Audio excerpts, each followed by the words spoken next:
Hello दोस्तों, स्वागत है आप सभी का हमारे YouTube channel GS learning centre में। आज हम लेकर आए हैं सिंधु नदी तंत्र यानी कि इंडस रिवर सिस्टम। इस वीडियो में हम सिंधु नदी और उसकी सहायक नदियों का बारे में जानकारी लेंगे। ठीक है, आइए शुरू करते हैं वीडियो। फर्स्ट ऑफ ऑल हम देख लेते हैं कि जो सिंधु नदी है उसकी संपूर्ण लंबाई 2880 किलोमीटर है, लेकिन भारत में इसकी लंबाई 1114 किलोमीटर है। जो सिंधु नदी अपवाह तंत्र है वो भारत, चीन व पाकिस्तान में फैला हुआ है। अर्थात सिंधु नदी चीन, भारत और पाकिस्तान में प्रवाहित होती है। सबसे पहले जो सिंधु नदी है वो चीन में प्रवाहित होती है।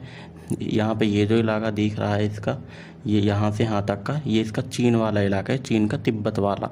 ठीक है, उसके बाद ये इंडिया में आती है और इंडिया से निकलने के बाद ये पाकिस्तान से होती हुई ये अरब सागर में जाकर मिल जाती है। ओके, सो इसका हम अब देखते हैं उद्गम स्थल। जो सिंधु नदी है उसका जो उद्गम स्थल है वो चीन के तिब्बत में मानसरोवर झील, जहाँ पे सानोख्याबाद ग्लेशियर है, वहाँ से इसका उद्गम होता है। उसके बाद ये चीन में प्रवाहित होती है। उसके बाद ये इंडिया में आती है और इंडिया में सिंधु का जो संपूर्ण प्रवाह है वह सिर्फ और सिर्फ जम्मू कश्मीर में ही है। ठीक है, और उसकी लंबाई कितनी है? 1114 किलोमीटर। ओके, सो यहाँ पर एक बात ये याद रखना कि जो सिंधु नदी है वो इंडिया के जम्मू कश्मीर राज्य के दमचौक वाले इलाके से इंडिया में आती है, या यूँ कहूँ कि जम्मू कश्मीर में आती है, और फिर जम्मू कश्मीर के चिल्लास वाले इलाके से वो इंडिया से बाहर निकल जाती है और पाकिस्तान में प्रवाहित होने लगती है। ठीक है, और एक बात यहाँ पर यह है कि जो सिंधु नदी है वो लद्दाख श्रेणी और जास्कर श्रेणी के मध्य प्रवाहित होती है। लद्दाख श्रेणी और जास्कर श्रेणी ट्रांस हिमालय का हिस्सा है। यहाँ पर जो सिंधु नदी है उसका जो प्रवाह है वो ये है, मतलब यहाँ से वो ऐसे जा रही है, ऐसे। तो इसकी ऊपर वाली जो सहायक नदी होंगी वो होंगी इसकी राइट हैंड साइड की सहायक नदियाँ, और जो नीचे वाली होंगी वो होंगी इसकी लेफ़्ट हैंड साइड की सहायक नदियाँ। यहाँ पर मैं लिख देता हूँ कि ये राइट हैंड साइड की सहायक नदियाँ हैं सारी की सारी, और इसके बाद ये जो नीचे वाली सहायक नदी हैं ये इसकी लेफ़्ट हैंड साइड की सहायक नदी हैं। यहाँ पे जो राइट हैंड साइड की सहायक नदी हैं सबसे पहले उन्हें देख लेते हैं। तो सबसे पहला नाम आता है श्योक का। ठीक है, जो श्योक है वो इसकी राइट हैंड साइड की सहायक नदी है। यहाँ पर एक नदी है नुब्रा जो श्योक में आकर मिल जाती है। जो नुब्रा है वो श्योक की सहायक नदी है और श्योक है सिंधु की, क्योंकि श्योक सिंधु में आके मिल रही है इसलिए श्योक सिंधु की सहायक नदी है। लेकिन जो नुब्रा है वो सिंधु में आकर नहीं मिल रही, वो श्योक में आकर मिल रही है। इसका मतलब जो नुब्रा है वो सिंधु की नहीं, श्योक की सहायक नदी है, ये बात याद रखें। उसके बाद इसकी एक सहायक नदी है गिलगिट। ठीक है, ये नाम याद रखना, गिलगिट सहायक नदी है सिंधु की। और उसके बाद इसकी एक सहायक नदी है काबुल, और यहाँ पर एक स्वात नदी है, स्वात नदी, जो कि सिंधु की सहायक नदी नहीं है, याद रखना। स्वात सिंधु की सहायक नदी नहीं है, स्वात काबुल की सहायक नदी है। और यहीं पर एक घाटी का निर्माण होता है और उस घाटी का नाम है स्वात घाटी। ठीक है दोस्तों, ये बात यहाँ पर याद रखना। तो ये जो हमारी राइट हैंड साइड की जो सहायक नदी थी उसमें हुई है, एक है श्योक, फिर उसके बाद है गिलगिट, फिर उसके बाद है काबुल, उसके बाद है कुर्रम, उसके बाद है गोमल। जो यहाँ पर ये गोमल नदी है उसके ऊपर ही एक गोमल दर्रा भी स्थित है। ओके, उसके बाद आ जाते हैं इसकी जो लेफ़्ट हैंड साइड की सहायक नदियाँ हैं वो एक बार देख लेते हैं। तो सबसे पहले हम देखेंगे चेनाब नदी को।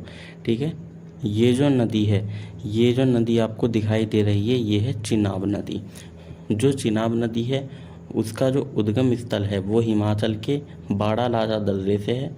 यहाँ हिमाचल में जो बाड़ालाचा दर्रा है वहाँ से एक नदी निकलती है चंद्रा और एक नदी निकलती है भागा, और वो नदी जब मिल जाती हैं तो उसका नाम हो जाता है चंद्रभागा और उसी को बोला जाता है चिनाब नदी। ठीक है दोस्तों, तो जो चिनाब नदी है उसका जो उद्गम स्थल है वो हिमाचल में है। यहाँ पे एक बात याद रखना कि जो चिनाब नदी है उसका उद्गम तो हो गया हिमाचल में, लेकिन वो सिंधु में आकर जब मिलती है, जहाँ सिंधु में आकर वो मिलती है वो है पाकिस्तान का मिठानकोट। पाकिस्तान में एक स्थान है मिठानकोट, यहाँ पर चिनाब नदी सिंधु में आकर मिल जाती है।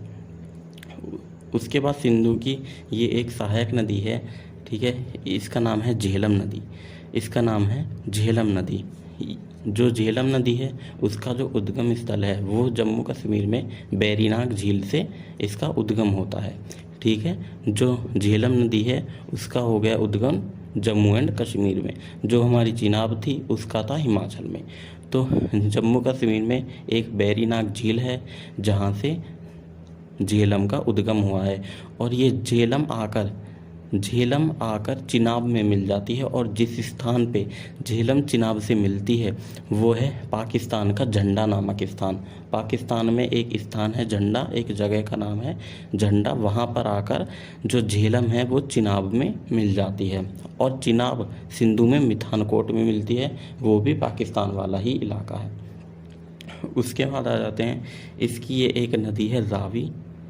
रावी भी एक सिंधु की सहायक नदी है जिसका उद्गम हिमाचल के रोहतांग दर्रा से हुआ है। हिमाचल प्रदेश में एक रोहतांग नामक दर्रा है जिससे रावी नदी का उद्गम हुआ है, और रावी नदी भी झेलम की ही भांति चिनाब में आकर मिल जाती है।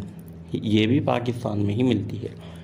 और उसके बाद इसकी एक यहाँ पे एक सहायक नदी है, ये व्यास भी सिंधु की सहायक नदी है। जो व्यास का जो उद्गम हुआ है वो हिमाचल के व्यास कुंड से हुआ है, और व्यास जो है वो चिनाब में नहीं मिलती, व्यास सतलुज में आकर मिलती है।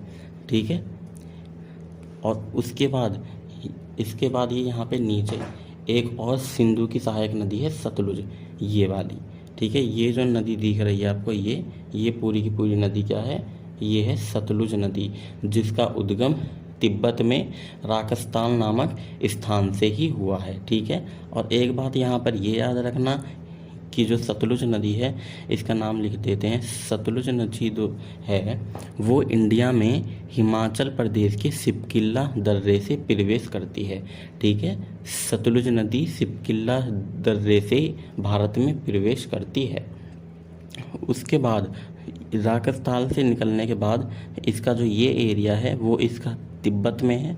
उसके बाद ये इंडिया में आ गई है, इंडिया के हिमाचल प्रदेश में, और फिर ये आगे जाती हुई ये भी यहाँ पर चिनाब में ही मिल जाती है। तो याद रखना कि झेलम, रावी और सतलुज ये 3 नदी हैं जो चिनाब में आकर मिलती हैं, और उसके बाद चिनाब खुद जो है सिंधु नदी में मिल जाती है। यहाँ पे ये बात याद रखना कि जिस स्थान पे व्यास कुंड से जो निकलने वाली नदी व्यास सतलुज में आकर मिलती है वो स्थान है हमारा पंजाब का कपूरथला स्थान, और वहीं पर एक हरी के बैराज बनाया गया है, और इस बैराज से एक नदी निकाली गई है जिसका नाम है एक नहर निकाली गई है जिसका नाम है इंदिरा गांधी नहर। और इस नहर को निकालने का जो उद्देश्य था वो था राजस्थान में पानी की पूर्ति। ठीक है, राजस्थान में इंदिरा गांधी नहर के द्वारा पानी पहुंचाया जाता है। और उसके बाद एक इम्पोर्टेंट बात जो है वो ये याद रखना कि जब सतलुज नदी चिनाब नदी में आकर मिल जाती है यहाँ पर, तो उसके बाद से इस चिनाब नदी का नाम जो ये वाला जो हिस्सा है इसका, जिसकी लंबाई है 45 किलोमीटर, उसका नाम हो जाता है पंचनद नदी उसका नाम हो जाता है पंचनद नदी, और जिसकी लंबाई है 45 किलोमीटर।